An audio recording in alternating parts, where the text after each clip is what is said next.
Heyo, chappios! Let's see. Wanted to do a quick video just to run down some of the rules of Tafl.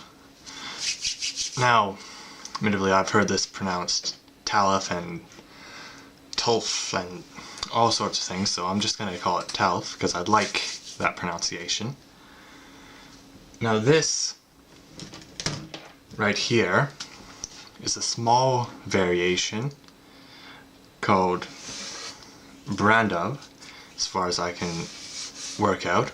I'm absolutely rubbish with pronunciation, keep that in mind, but it is of Tafl variant of Irish origin.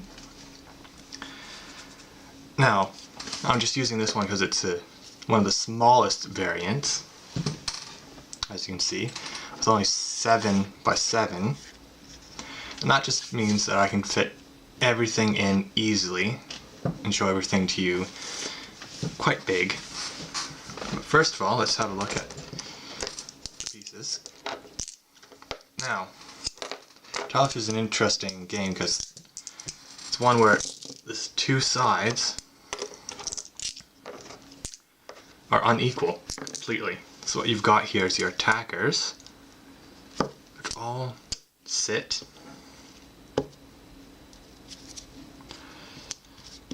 around the edges. Oops. You've got your defenders, which all sit around the center throne. And you've got your king, which sits right on the center throne. Now, gameplay is very simple, quite simple. All pieces move very similar, well, exactly like a rook in chess, where they can move any direction they want.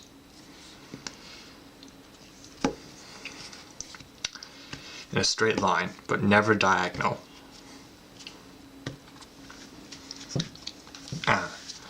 Let's see. Now capturing, let's say this guy was here. Capturing is done by moving your piece so that you sandwich the opponent's, like so. Then you simply remove it and that piece is no longer in play. However, it should be noted that moving in between a piece like that, in between two pieces like so, does not result in capture. Now the rules for the king are slightly different, because in order to capture the king, you actually have to surround him on all sides, like so. And depending on what version of the rules, the king can or cannot participate in captures. That's the other interesting things is that all of the thrones are hostile to all pieces. So you can use a throne, for instance, if this guy was there,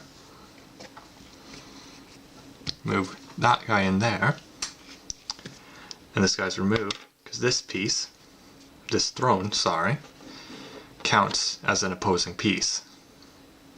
Now that doesn't matter which piece, it works for both sides.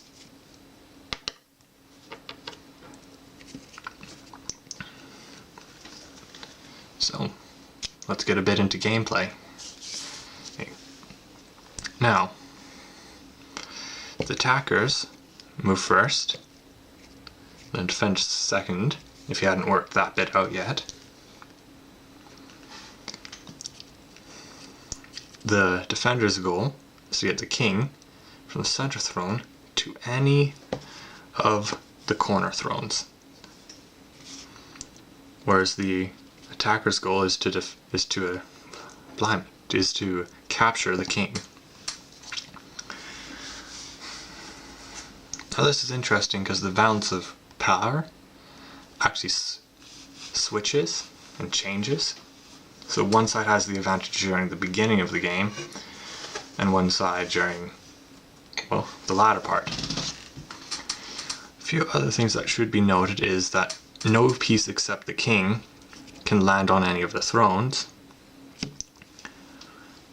However, pieces can move over the throne, just not land on it. Let's see, I'm just gonna check. Sorry about that. Just gonna check if there's anything I've missed.